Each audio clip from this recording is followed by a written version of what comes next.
ইনভেস্টররা যাতে বাংলাদেশে বিনিয়োগে আকৃষ্ট হয় এবং তাদেরকে কনভিন্স করা যায়, বাংলাদেশের বিনিয়োগের পরিবেশ সম্পর্কে তাদেরকে একটা সম্যক ধারণা দেওয়া যায় বাংলাদেশের অন্তর্বর্তীকালীন সরকারের পক্ষ থেকে, সেই চেষ্টাটাই থাকবে এই সম্মেলনে। আগামীকাল আপনারা জানেন যে মাননীয় প্রধান উপদেষ্টা সুইজারল্যান্ডের দেশে যাত্রা করবেন ওয়ার্ল্ড ইকোনমিক ফোরামের উনি কনফারেন্সে ওখানে যোগ দেওয়ার জন্য। এই সফরে বেশ কিছু গুরুত্বপূর্ণ ডিগনিটারিজ আছেন যাদের সাথে উনি দেখা করবেন, দ্বিপাক্ষিক মিটিং করবেন। এর মধ্যে রয়েছেন জার্মানির চ্যান্সেলর ওলফ শোলস, ফিনল্যান্ডের প্রেসিডেন্ট আলেকজান্ডার স্টাব, বেলজিয়ামের কিং ফিলিপ এবং থাইল্যান্ডের প্রধানমন্ত্রী পেন্ট্রো সিনাওয়াত্রা।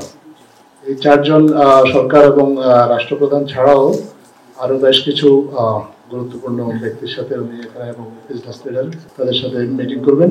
এর মধ্যে আছেন শেখ লতিফা বিন মোহাম্মদ বিন রাশিদ আল মাকতুম, উনি দুবাইয়ের রুলার এবং সংযুক্ত আরব আমিরাতের প্রধানমন্ত্রী, ওনার কন্যা, একই সাথে উনি chairperson Dubai cultural arts and authority.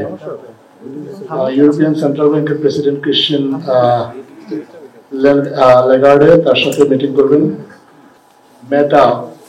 মেটার যে আপনি জানেন ফেসবুক যে কোম্পানিটা ওন করে, তাদের যে গ্লোবাল অ্যাফেয়ার্স এর প্রেসিডেন্ট নিকল্যাক তার সাথে মিটিং করবেন এবং অ্যামনেস্টি ইন্টারন্যাশনালের জেনারেল সেক্রেটারি তার সাথে মিটিং করবেন। পাশাপাশি WTO ওয়ার্ল্ড ট্রেড অর্গানাইজেশন এর মহাপরিচালক তার সাথেও এই সফরে মিটিং করবেন।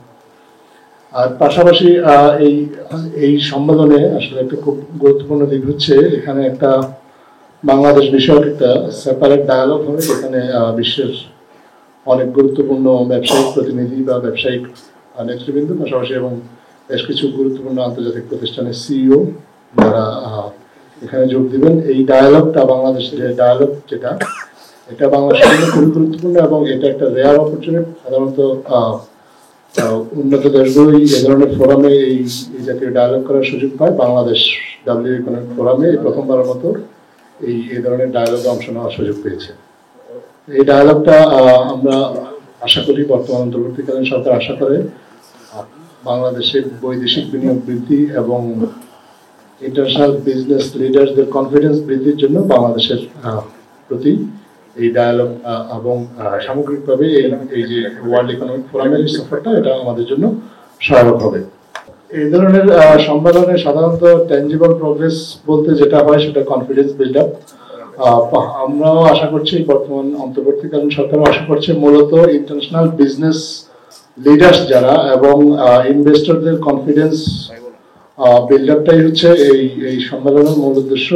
ইনভেস্টররা যাতে বাংলাদেশে বিনিয়োগে আকৃষ্ট হয় এবং তাদেরকে কনভিন্স করা যায় বাংলাদেশের বিনিয়োগের পরিবেশ সম্পর্কে তাদেরকে একটা সম্যক ধারণা দেওয়া যায় বাংলাদেশের অন্তর্বর্তীকালীন সরকারের পক্ষ থেকে, সেই চেষ্টাটাই থাকবে এই সম্মেলনে।